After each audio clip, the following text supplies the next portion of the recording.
The Private Journals of Alara by Countess Ainsworth, recovered from the Blackwood Ducal Archives, speak of a love she held for a man she barely knew.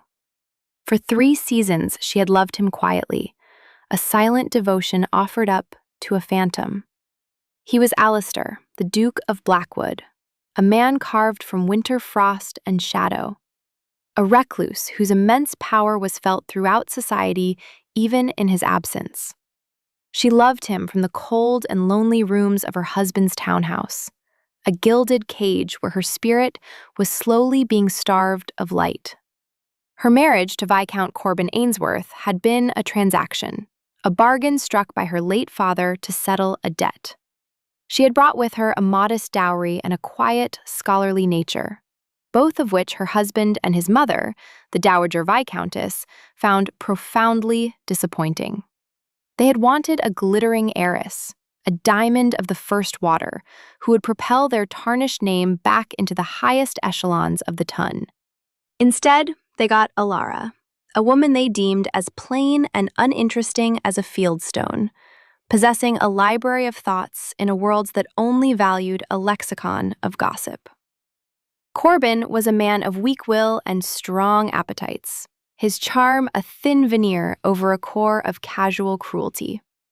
He treated her with a dismissive contempt that stung more than any outright rage.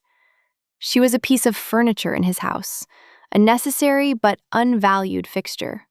Her opinions were ignored, her presence tolerated. The Dowager was worse, a social tyrant whose words were like tiny poisoned needles, each one delivered with a placid smile. They criticized her gowns, her quiet demeanor, her preference for books over balls. They were slowly, methodically, erasing her. In the winter of her own making, she found a sliver of warmth in watching the Duke of Blackwood.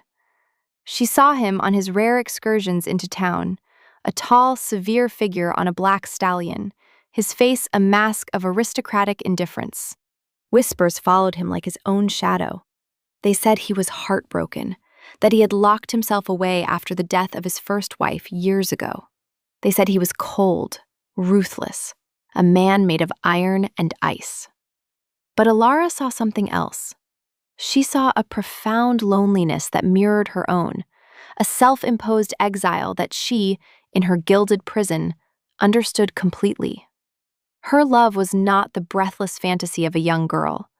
It was the quiet recognition of a kindred soul suffering in a different kind of silence. For 3 seasons, she had collected sightings of him like precious jewels. The Duke, pausing to let a child's dropped toy be retrieved. The Duke, his gloved hand resting for a moment on the spine of a book in a shop she frequented. The Duke, his gaze sweeping over a ballroom crowd from a shadowed alcove, his expression unreadable, but his presence a palpable force. These moments were hers alone, a secret garden she tended in the barren landscape of her life. He never saw her, or so she believed.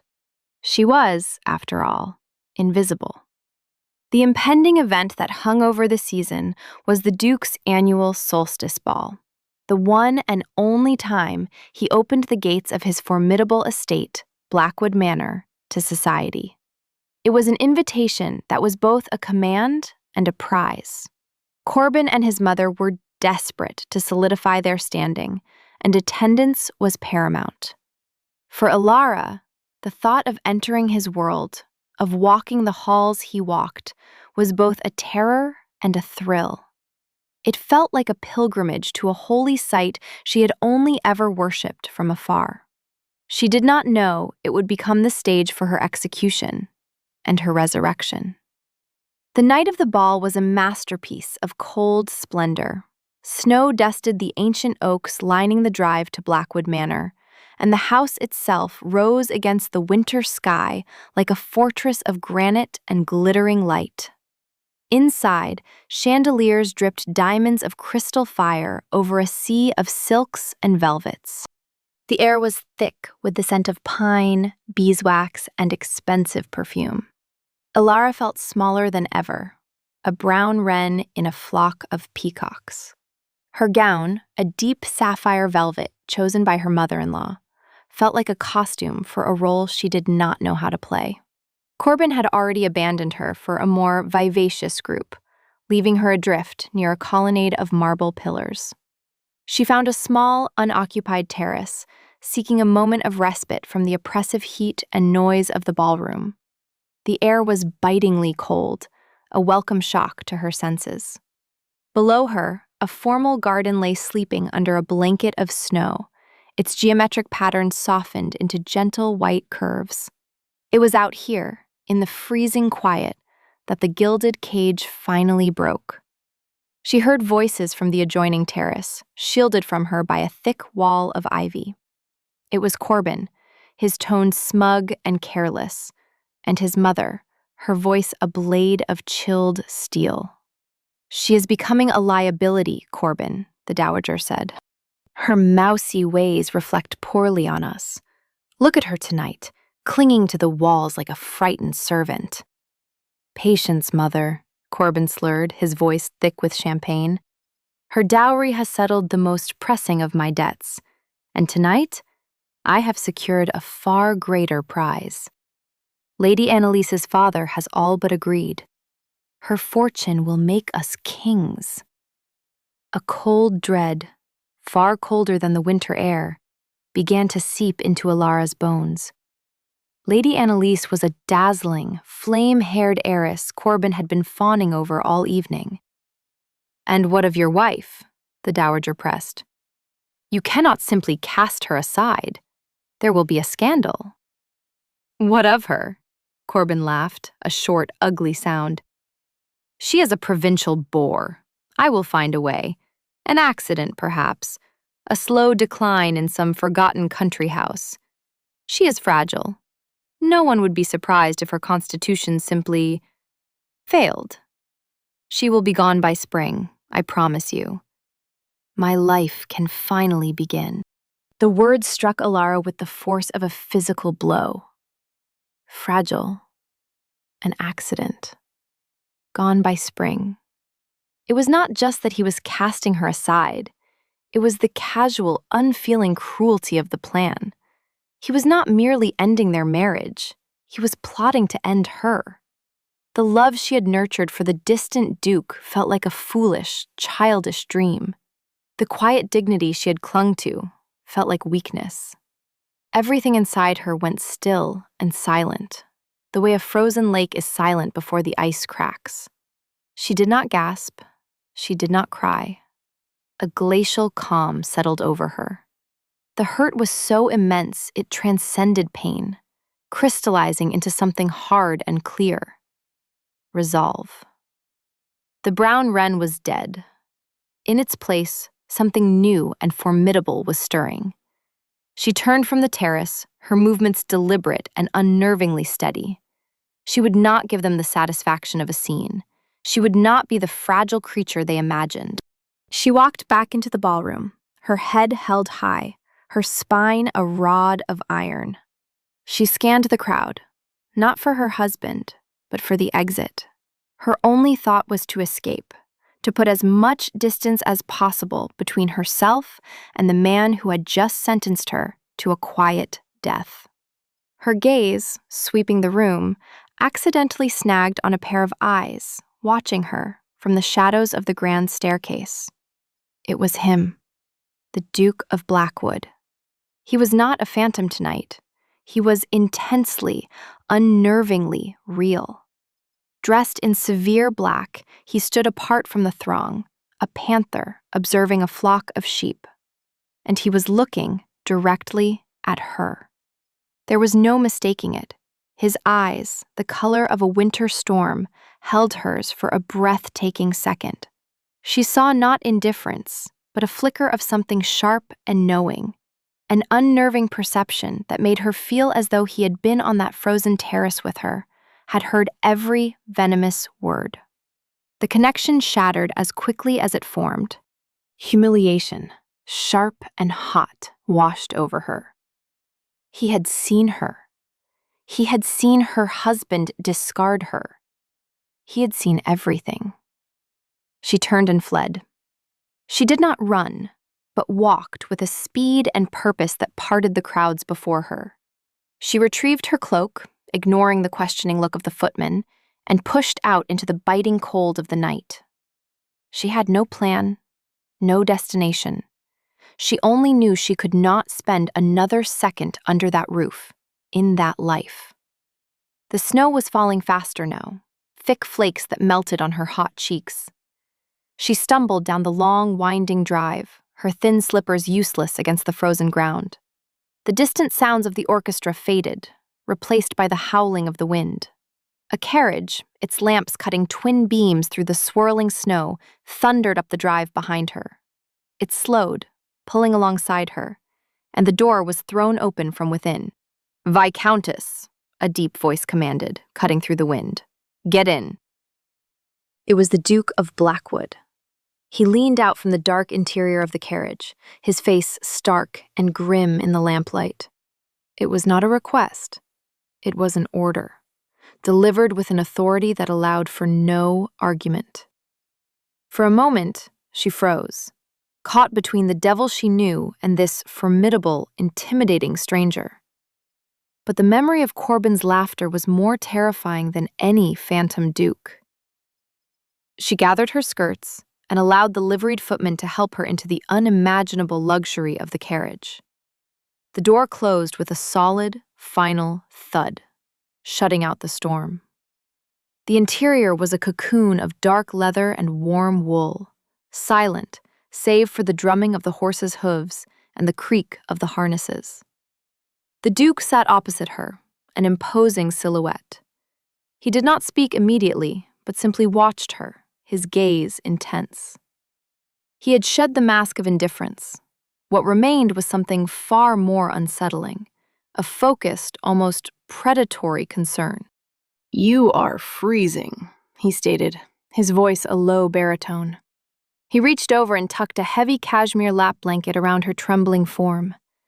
His fingers brushed against her hand, and the contact was like a spark of lightning, shockingly warm. He then poured a measure of amber liquid from a crystal decanter into a small silver cup. "Brandy. Drink it." She took it, her fingers clumsy with cold, and sipped. The liquid fire slid down her throat, chasing away some of the icy dread. She looked at him, truly looked at him, for the first time. The rumors had not done him justice. He was not merely cold, he was contained, as if holding some immense force in check. His features were starkly handsome, all sharp angles and uncompromising lines, but it was his eyes that held her captive. They saw too much. "My Lord Duke," she began, her voice a reedy whisper, "you should not have.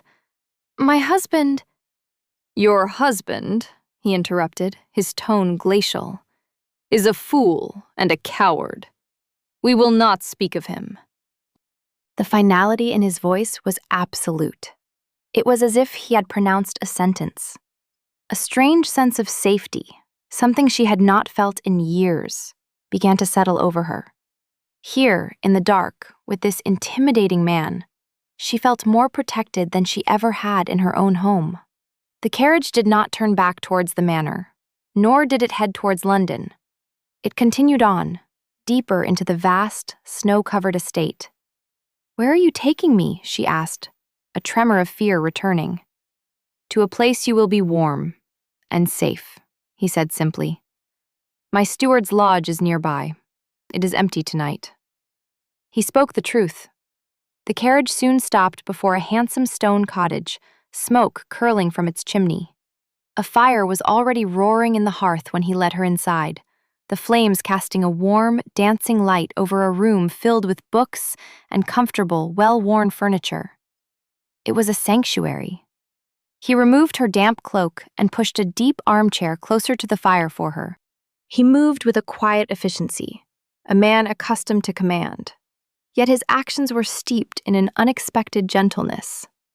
He disappeared for a moment and returned with a tray bearing a steaming teapot and a plate of simple biscuits. He said nothing as he poured the tea, his large hands surprisingly graceful. The silence was not awkward. It was restful. It was a silence that did not demand anything of her.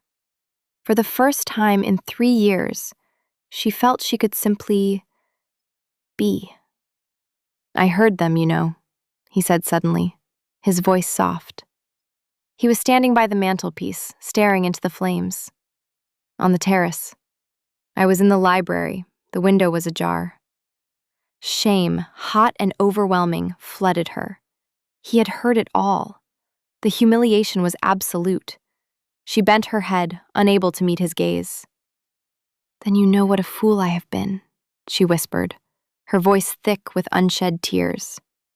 "No," he said, and his voice was so firm it made her look up. He had turned from the fire, and his eyes burned with an intensity that startled her. "I know what strength it takes to walk away from your own execution with your head held high. I have been watching you for a very long time, Lady Ainsworth." That was the first crack in his iron facade. He had been watching her. The invisible woman. The thought was so staggering she could not process it. "Why?" she managed. He was silent for a long moment, the only sound the crackle of the fire. When he spoke, his voice was rough, with an emotion she could not name. "Because you reminded me of a garden in winter. Everyone sees only the stark branches and the cold ground, but they do not see the life sleeping beneath, the strength waiting for spring. I lost my first wife, Eleanor, to a winter fever. She was all sunlight. When she was gone, the light went out of my world. I became a creature of winter myself, and I understood its language. I saw you, trapped in your own winter, and I recognized the same resilience I once foolishly believed I possessed." His confession hung in the warm air between them, a breathtaking act of vulnerability from a man the world thought had no heart. He was not made of iron and ice after all. He was made of grief and a profound, guarded tenderness. He saw her, not as a plain, mousy wife, but as something strong and resilient, waiting to bloom. In that moment, the quiet, distant love she had harbored for him transformed. It was no longer the worship of a phantom. It was the recognition of a man, flawed and grieving, but possessed of a depth of feeling that mirrored her own. "My husband, he will not let this go," she said, the practical reality of her situation crashing back in. "He will be ruined if I leave him, if there is a scandal. He will hunt me down." Alistair's expression hardened, the brief softness vanishing as if it had never been.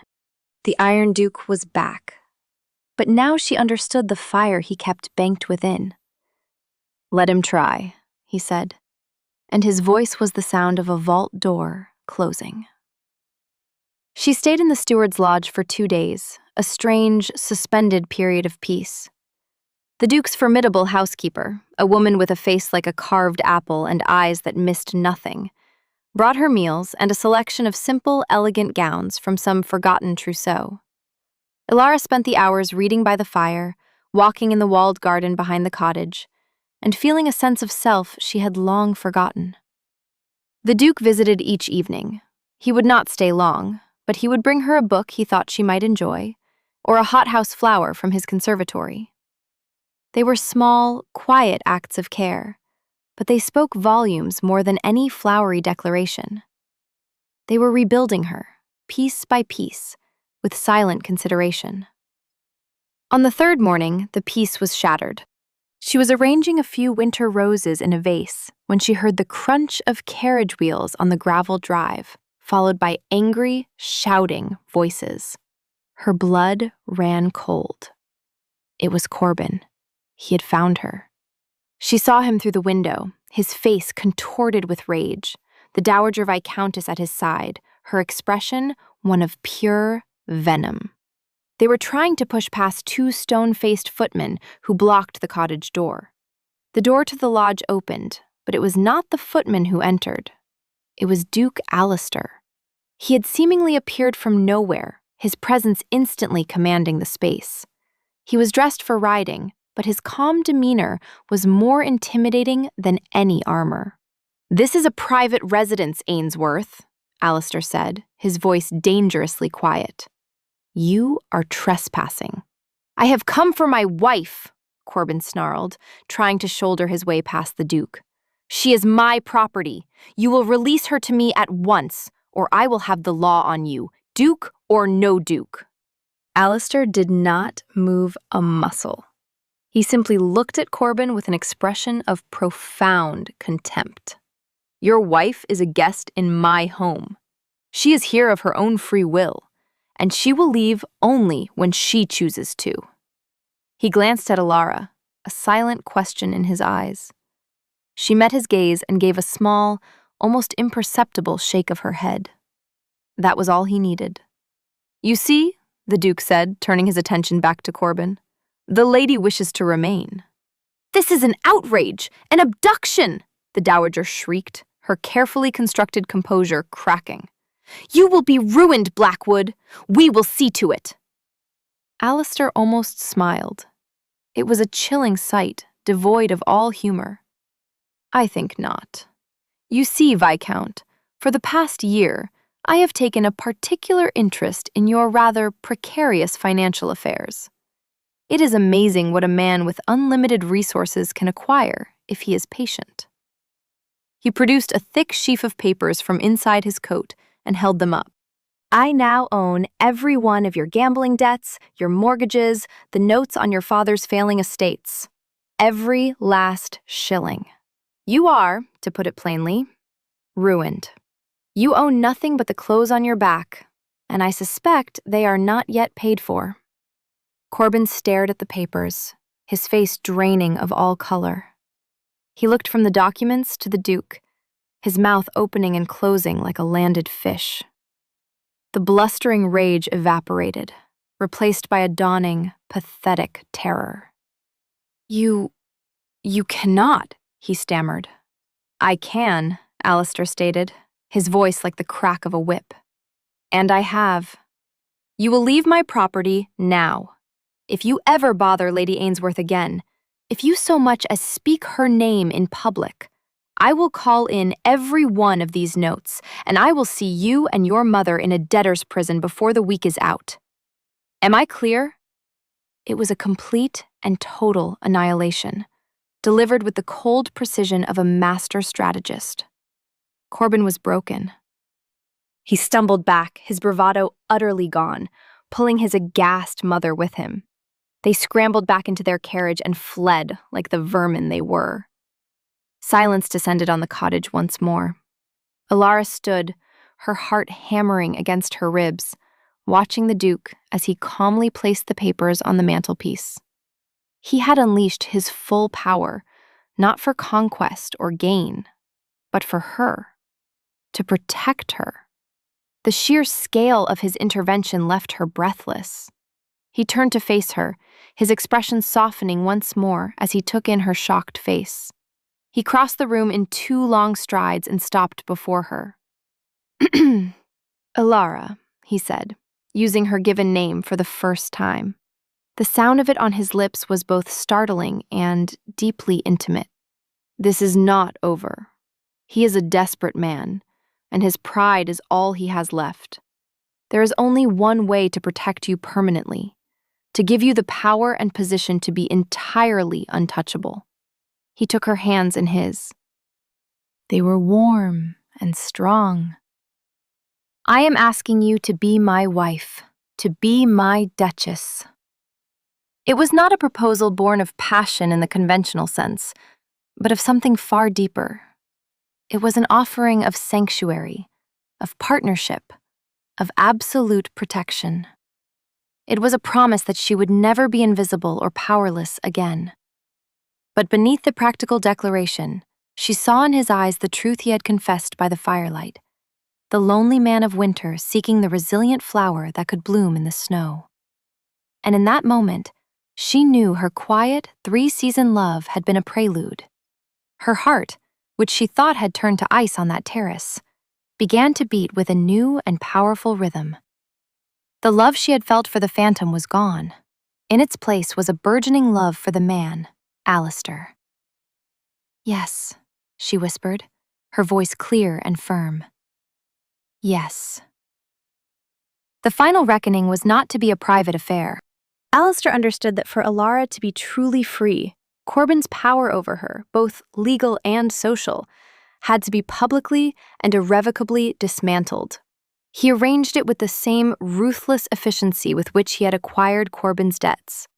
The setting was to be the Duchess of Abernathy's annual masquerade, the last great event of the social calendar. Alara entered the glittering ballroom on the Duke of Blackwood's arm. A collective gasp rippled through the assembled ton. The reclusive phantom duke, in public for the second time in a week, and with the mousy, forgotten Viscountess Ainsworth on his arm. Alara was no longer a brown wren. At Alistair's instruction, his couturier had created a gown of silk the color of moonlight, embroidered with silver thread that shimmered like frost. Her hair was swept up, adorned with a simple string of diamonds that had belonged to his mother. She was not dazzling or flamboyant. She was luminous, radiating a quiet confidence that was more captivating than any overt beauty. She held her head high, her hand resting securely in the crook of Alistair's arm. She was no longer a victim. She was a queen, returning to claim her throne. They saw Corbin and his mother holding court in a far corner, their confidence clearly bolstered by the public setting. They believed themselves safe in the court of public opinion. When they saw Alara with the Duke, their faces curdled.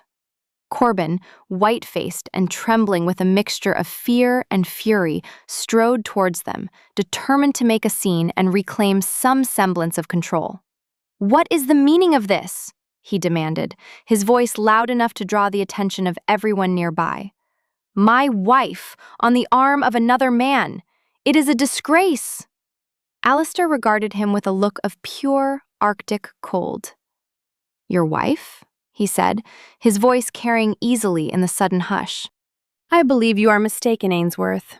This is my betrothed, the future Duchess of Blackwood." The shock in the room was a palpable thing. It was a thunderclap in a library. Corbin stared, speechless, his desperate gambit collapsing around him. "You lie," the dowager hissed, rushing to her son's side. "She is married to my son. The law is on our side." "The law is a fascinating thing," Alistair said conversationally, though his eyes were chips of ice. He gestured to his solicitor, a small gray man who had been waiting discreetly nearby. The solicitor stepped forward and presented a document to Corbin. "This is an affidavit, signed by 2 witnesses, who overheard you on the terrace of my home detailing your plot to contrive the accidental death of your wife. It is a confession of conspiracy to commit murder." The dowager fainted. Corbin simply stared at the paper, his ruin now absolute and public. He was not just a cuckold and a bankrupt. He was a potential murderer. The whispers around them grew into a roar of scandal. His social execution was complete. Corbin looked at Alara, a desperate, pleading expression on his face. It was the look of a cornered animal. It was in that moment that Alara knew her transformation was complete. She no longer felt fear or pity. She felt nothing but a cold, clean emptiness where her past life had been. She stepped forward, disengaging her arm from Alistair's. She looked her husband, her former husband, in the eye. Her voice, when she spoke, was not loud, but it was clear and carried the weight of 3 years of silent suffering. "You called me fragile," she said, her tone quiet and devastatingly articulate. "You were mistaken. Fragile things break. I did not. I endured. The winter you subjected me to did not kill me. It taught me how to survive the cold."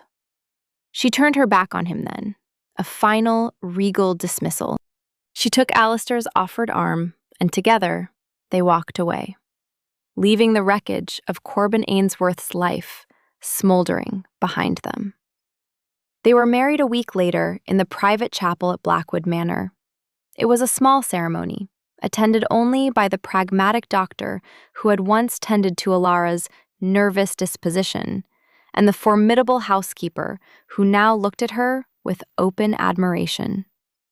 As Alistair slid the heavy gold band onto her finger, a ring that sat beside the magnificent Blackwood diamond, he leaned in and whispered, "The winter is over, Alara." Their union was not a simple rescue. It became a partnership of equals. Alistair, who had commanded armies and influenced empires, found himself consulting his wife on matters of estate management. Alara, who had been raised to be silent, found her voice, her sharp intellect and keen observations proving invaluable. She did not simply occupy the position of Duchess. She inhabited it, reshaping it with her quiet strength and intelligence. The first sign of true spring came in the form of the manor's neglected gardens.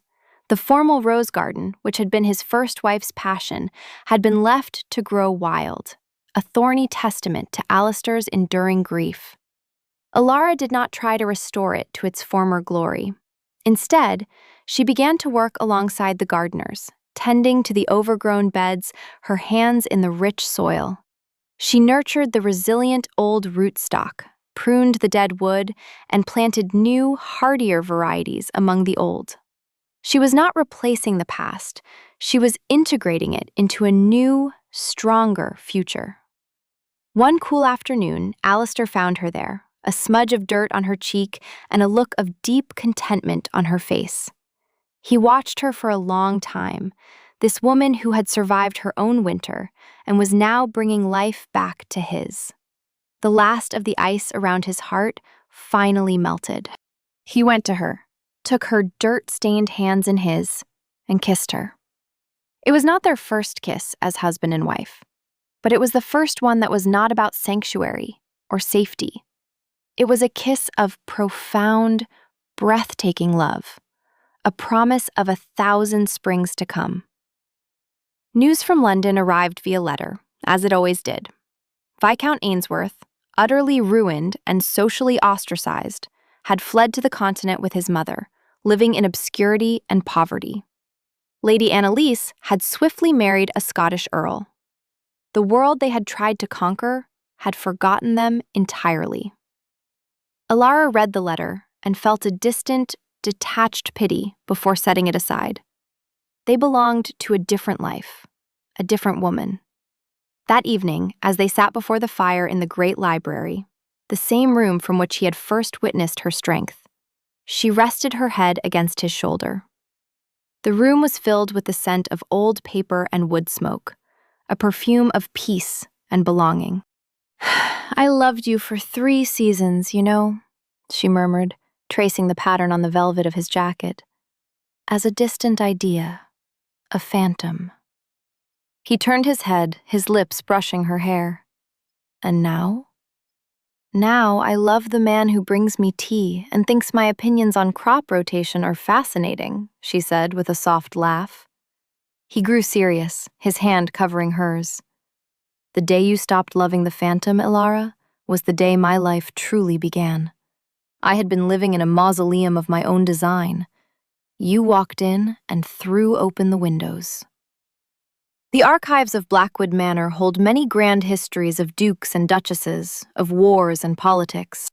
But tucked within them are the simple records of a garden restored, of a library filled with shared laughter, and of a love that bloomed not in the heat of a passionate summer, but in the quiet, resilient promise of a winter thaw. They show that the Iron Duke, the man of winter, had finally found his spring, and she, the resilient wallflower, had found that her own strength was the most beautiful blossom of all.